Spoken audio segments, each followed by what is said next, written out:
ঘর থেকে রান্নাঘর পর্যন্ত সারাদিন কিন্তু আমাদের সংসারের কাজকর্ম নিয়েই ব্যস্ত থাকতে হয়। আর সেই সব কাজকর্ম করতে গিয়ে মাঝে মধ্যে আমরা বেশ ঝামেলাতেও পড়ে যাই।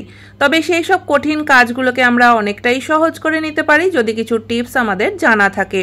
তো এই ধরনের বেশ কিছু সাংসারিক টিপস নিয়ে প্রত্যেক দিনের মতো আজও হাজির হয়ে গেলাম। আশা করি প্রত্যেকটা টিপসই তোমাদের কাজে লাগবে। নমস্কার বন্ধুরা, মৌস প্যাশনে তোমাদের সকলকে স্বাগত জানাই। তো চলো দেখে নেওয়া যাক আজকের প্রথম টিপস।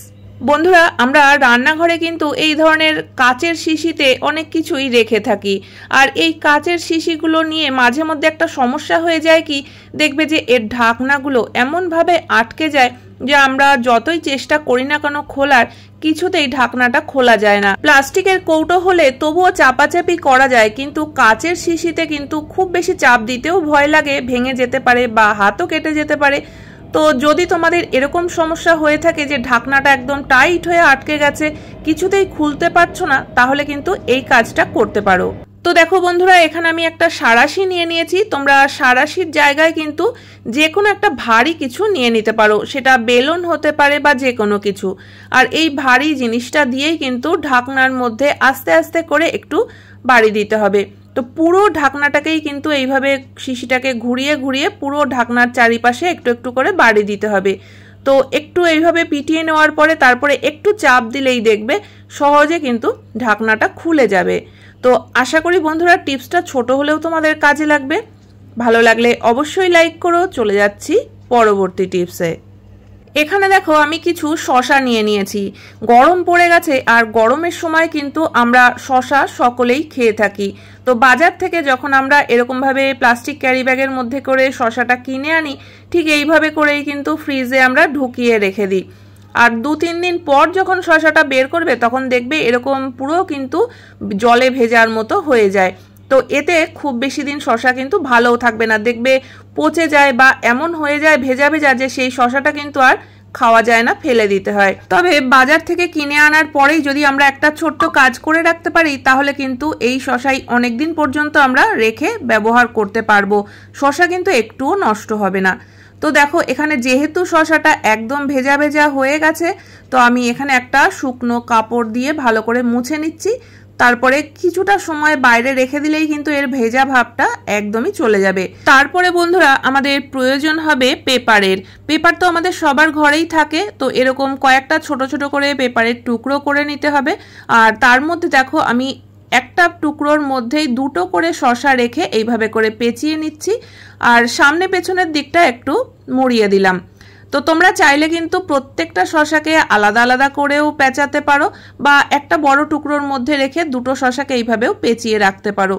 তো আমরা যদি বাজার থেকে কিনে আনার পরেই কাজটা করি, তাহলে কিন্তু মোছামুছির ঝামেলাটা আর করতে হবে না। সরাসরি এইভাবে পেপারের মধ্যে করে পেঁচিয়ে তারপরে একটা প্লাস্টিক ক্যারি ব্যাগের মধ্যে করে রেখে যদি আমরা ফ্রিজে রেখে দিই, তাহলে কিন্তু দেখবে যে এই শসাই অনেক দিন পর্যন্ত ভালো থাকবে, একটাও নষ্ট হবে না। টিপসটা কেমন লাগলো অবশ্যই কমেন্ট করে জানিও। পরবর্তী টিপসে চলে যাচ্ছি। যেসব জিনিস আমরা প্রত্যেক দিন ব্যবহার করি সেগুলোকে কিন্তু আবার একটু পরিষ্কার পরিচ্ছন্ন করতে হয়। যেমন দেখো সুইচ বোর্ড, এটা কিন্তু আমরা প্রত্যেক দিনই লাইট ফ্যান জ্বালানোর জন্য অন অফ করি, সুইচ বোর্ডে হাত লাগাই। তো এতে দেখা যায় যে একদমই কিন্তু নোংরা হয়ে যায়, হাতের ধুলোবালি নোংরাগুলো বসে যায়। অনেক সময় আমরা তেল হলুদ হাতে থাকা অবস্থাতে ধরে ফেলি, তো দাগ ছোপ কিন্তু পড়েই যায়। সাদা সুইচ বোর্ড হলে সেটা কিন্তু দেখতে আরো বেশি খারাপ লাগে। আর এটা পরিষ্কার করার জন্য আমরা জল সাবান কোনো কিছুই লাগাতে পারবো না। তবে এই পদ্ধতিতে যদি আমরা পরিষ্কার করি তাহলে পরিষ্কারও খুব সহজেই হয়ে যাবে, আর এতে কিন্তু কোনো রকম বিপদের সম্ভাবনা নেই। তো দেখো এখানে আমি নিয়ে নিয়েছি এক টুকরো তুলো, আর এখানে নিয়েছি হ্যান্ড স্যানিটাইজার। তো কয়েক ড্রপ স্যানিটাইজার আমি তুলোর মধ্যে দিয়ে দিলাম।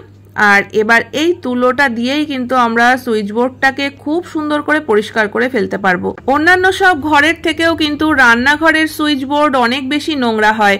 তো আমি রান্নাঘরের বোর্ডটাকেই পরিষ্কার করে দেখাচ্ছি। দেখো কতটা নোংরা ছিল, আর একটু ডলতেই কিন্তু অনেকটা নোংরা উঠে এসেছে, সেটা তোমরা তুলোটা দেখলেই বুঝতে পারছো। তো খুব কম সময়ের মধ্যে কোনো রকম ঝামেলা ছাড়াই কিন্তু আমরা এইভাবে পরিষ্কার করে ফেলতে পারবো। আর এতে করে কিন্তু কারেন্ট লাগার কোনো সম্ভাবনা নেই। অবশ্যই ট্রাই করে দেখো। যে কোনো তেল চিটে জিনিস কিন্তু খুব সহজেই স্যানিটাইজার দিয়ে পরিষ্কার করা যায়। আর এখানে কিন্তু তোমরা দেখতেই পাচ্ছ যে কতটা সুন্দর পরিষ্কার হয়েছে। এখন কিন্তু এখানে আর একটুও কোনো তেল চিটে ভাব বা দাগ ছোপ কিছুই নেই। আশা করি টিপসটা তোমাদের কাজে লাগবে। চলে যাচ্ছি পরবর্তী টিপসে। প্রায় প্রত্যেক দিনের রান্নাবান্নাতেই কিন্তু পেঁয়াজ আমাদের প্রয়োজন হয়।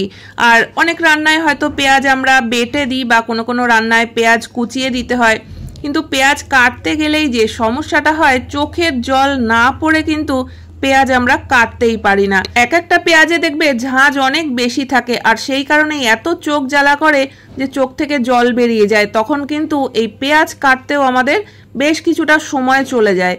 তো বন্ধুরা, এই যে সমস্যা, এই সমস্যার সমাধান হিসাবে তোমরা এই কাজটা কিন্তু করতে পারো। এতে করে কিন্তু চোখ আর একটুও জ্বালা করবে না বা চোখ থেকে জলও পড়বে না। এখানে আমি একটা প্লাস্টিক ক্যারি ব্যাগ নিয়ে নিয়েছি। যে কটা পেঁয়াজ তোমাদের কাটতে হবে সেই কটা পেঁয়াজকে এইভাবে প্লাস্টিক ক্যারি ব্যাগের মধ্যে করে নিয়ে রেখে দাও 10 থেকে 15 মিনিটের জন্য ডিপ ফ্রিজে। তো 10-15 মিনিট পর যখন তোমরা পেঁয়াজটা বের করবে, তখন দেখবে কাটতে গেলে কিন্তু আর একটুও ঝাঁঝও লাগছে না বা চোখও জ্বালা করবে না, চোখ থেকে জলও পড়বে না। টিপসটা ছোট হলেও অবশ্যই ট্রাই করে দেখো, আশা করি তোমরা সুফল পাবে। তো পরবর্তী টিপসে চলে যাচ্ছি। বন্ধুরা, প্রত্যেক দিনের সবজি কাটার জন্য আজকাল কিন্তু আমরা প্রায় সবাই ছুরি, কাঁচি, পিলার এইসব জিনিসই বেশি ব্যবহার করে থাকি। কিন্তু অনেকে আবার দেখবে যে ছুরি, কাঁচি, পিলারে কিন্তু অতটা স্বাচ্ছন্দ্য বোধ করে না, তারা কিন্তু বটিতেই সবজি কেটে থাকে। ছুরি হোক বা বটি, যে কোনো জিনিসই আমরা প্রত্যেক দিন যেমন সবজি কাটার জন্য ব্যবহার করি, এতে করে কিন্তু এর ধারটাও নষ্ট হয়ে যায়। আর ধার যদি না থাকে তাহলে সবজি কাটতেও কিন্তু খুবই অসুবিধা হয় বা অনেকটা সময়ও বেশি লেগে যায়। আর ধার দেওয়ার জন্য ধারওয়ালাও কিন্তু সবসময় আমরা খুঁজে পাই না, তো তখন কিন্তু খুবই অসুবিধা করে আমাদের সবজিটা কাটতে হয়। তবে বন্ধুরা, কিছু ছোট ছোট পদ্ধতি যদি আমাদের জানা থাকে, তাহলে কিন্তু এই ঘরোয়া পদ্ধতিতেই আমরা ছুরি হোক কিংবা বটি ধার দিয়ে নিতে পারবো। তো দেখো, এখানে বটিতে কিন্তু অনেকটাই জং ধরে রয়েছে, আর সবজি কাটতে গেলে এই জংগুলোও কিন্তু সবজির মধ্যে চলে যায়, যেটা আমাদের স্বাস্থ্যের পক্ষে খুবই ক্ষতিকারক। তো আজকে যে পদ্ধতিটা তোমাদের সঙ্গে শেয়ার করছি, এই পদ্ধতিতে কিন্তু ছুরি হোক কিংবা বটি সুন্দর ধারও হবে, আর যদি জং লেগে থাকে জংটাও কিন্তু একদম পরিষ্কার হয়ে যাবে।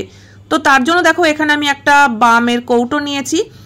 এরকম যে কোনো একটা ছোট্ট কৌটো তোমরা নিয়ে নেবে, যার নিচের দিকটা প্লেন বা ঢাকনার দিকটা একদম প্লেন।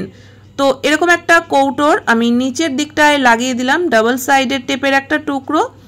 উপর থেকে স্টিকারটাকে সরিয়ে দিলাম, আর এই ডাবল সাইডের টেপের মধ্যে লাগিয়ে দিচ্ছি স্যান্ড পেপারের একটা ছোট্ট টুকরো।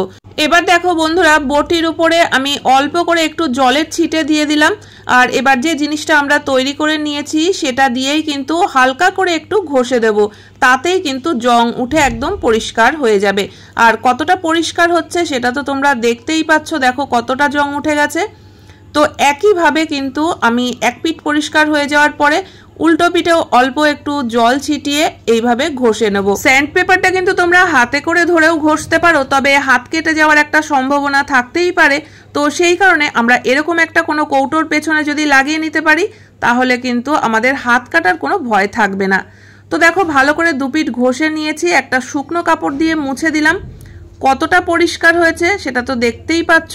এবার একটু পরিষ্কার জল দিয়ে আমি ধুয়ে নিয়ে এসেছি। তো এবার আমরা একটা শুকনো কাপড় দিয়ে কিন্তু আরেকবার মুছে দেব, আর না হলে জল থাকলে আবার জং লেগে যেতে পারে। তো পরিষ্কার কাপড় দিয়ে মুছে দেওয়ার পরে দেখো, এখানে আমি হাতে নিয়ে নিয়েছি সামান্য একটু সর্ষের তেল। সর্ষের তেলটা কিন্তু দুপিঠে ভালোভাবে লাগিয়ে দিতে হবে, এতে করে কিন্তু আর জং ধরবে না। লোহার যে কোনো জিনিসই পরিষ্কার করার পরে যদি একটু সর্ষের তেল মাখিয়ে রাখা যায়, তাহলে কিন্তু জিনিসটাও ভালো থাকে আর জংও লাগে না। তো আশা করি বন্ধুরা, আজকের প্রত্যেকটা টিপসই তোমাদের কাজে লাগবে। কোন টিপসটা সব থেকে বেশি ভালো লেগেছে অবশ্যই কমেন্ট করে জানিও। ভালো লাগলে চ্যানেলটিকে সাবস্ক্রাইব করে পাশে থাকা বেল আইকনটা অবশ্যই প্রেস করে দিও, যাতে নতুন ভিডিও আপলোড করলে নোটিফিকেশন সবার আগে তোমাদের কাছে পৌঁছে যায়।